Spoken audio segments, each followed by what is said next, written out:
I'm Gabriel Fellus, and the first question is, tell me a little bit about yourself.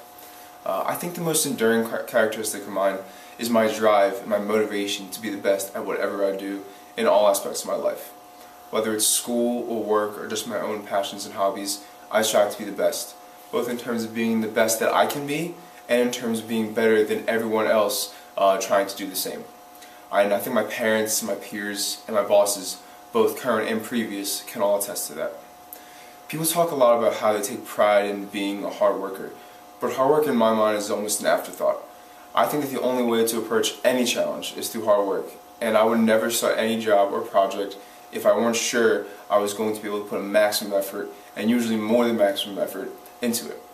I guess some people would accept putting less than their all into what they do, and I guess they're alright with just doing the bare minimum to finish a job or just to turn in an assignment, but I truly hate that mentality, and I see it all the time, especially in college students. I hate laziness when it comes to work, and if I don't give every ounce of effort I have, it literally eats me up inside, and I could never be satisfied. I go beyond what is required to ensure that I'm the most qualified and knowledgeable candidate on any given subject, and that may mean putting in extra effort and energy into learning and researching a subject of my own, or practicing a certain skill in my free time. If there's an unseen complication or challenge involved, it is not my nature to just give up, accept failure, and just give a half-hearted effort. And I'll spend as much time and energy as possible to work through that obstacle. I truly love and embrace learning, and I take great pride in seeing progress through my work and dedication. Now, I'm not saying that people my age don't, but I think I truly understand that if you want success, there is no shortcut to hard work and to maximum effort. And I think those traits are what set me apart from others, especially in my age, when it comes to working in a real-world setting. And I fully submerge myself into my work, and I think your business can truly benefit from my level of dedication. So tell me one accomplishment that you had. So one recent accomplishment that I was most proud of was when I was able to increase sales at the restaurant where I bartend at during my usual shifts by 10%.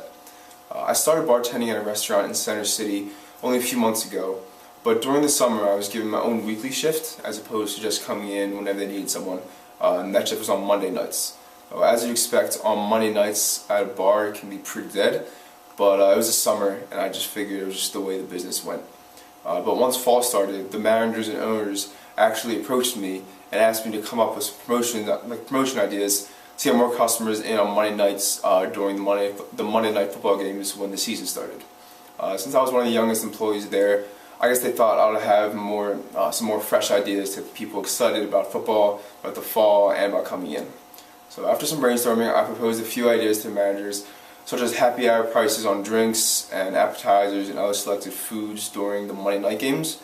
And I also introduced a few more varieties of beer that I thought people, specifically like older men, who came in to watch the games would enjoy. I also just started promoting the bar and the specials on the restaurant's Facebook and Twitter page, and just talked to everyone I could around Temple and around the city about the restaurant, and telling them when I worked and told them to come in just for a good time during the games. So after management agreed to some of those changes, after a couple of weeks of some kind of slow business, more and more people started coming in every week during my shift to watch the games once the season started. And I saw sales go up week after week. Like 2 weeks ago when I was there, and it was actually really busy, just kind of stopped and I looked around and I actually saw the owner and some of the managers hanging out and laughing at the bar, and they all looked really happy to have so many customers on a Monday night where you wouldn't expect that many people to come. So that made me feel really proud of myself and of the work I put in, the ideas I had, and it made me feel really empowered that I was such a large contributor to the success that I was seeing. Tell me one thing you learned in your business class. I think one thing that really surprised me when I learned about it in class was about the organizational culture, mission, and values of a company, and how important those things can be to the ultimate success or failure of a firm. I guess I kind of assumed that culture and values were just an afterthought in business, and that results only mattered, and those results only came from how good and hardworking a company was at their trade. After taking leadership and organizational management, I realized how important it was for a company to have a strong set of values to stand by when things are going wrong, and how a strong culture is imperative for everyone in that company to be on the same page and to maximize results. I think another thing that surprised me about values and culture was how it could really affect the way a company does business and how the rest of the industry or the entire world can see that company. With a weak culture or conflicting values, a company can have a hard time finding success in a market. Like for instance, I was actually just reading the Wall Street Journal, and one article was describing how the Italian clothing company Versace was recently looking to sell a large chunk of stock in the company in order to increase cash flow to compete with their rivals such as like Giorgio Armani. The article explained that Versace was having and will continue to have a hard time promoting themselves as a solid investment because of their culture. The article described Versace's culture as being aggressive and bold, and as a culture of having kind of ridiculous clothing, and the clothing didn't really appeal to everyday people. And the article went on to explain how a lot of department stores don't even carry the company's merchandise. Learning about culture and values in class was interesting, but I think actually seeing how those factors play into a real-world setting, real-world context, made me realize that those things actually make a difference in the business world.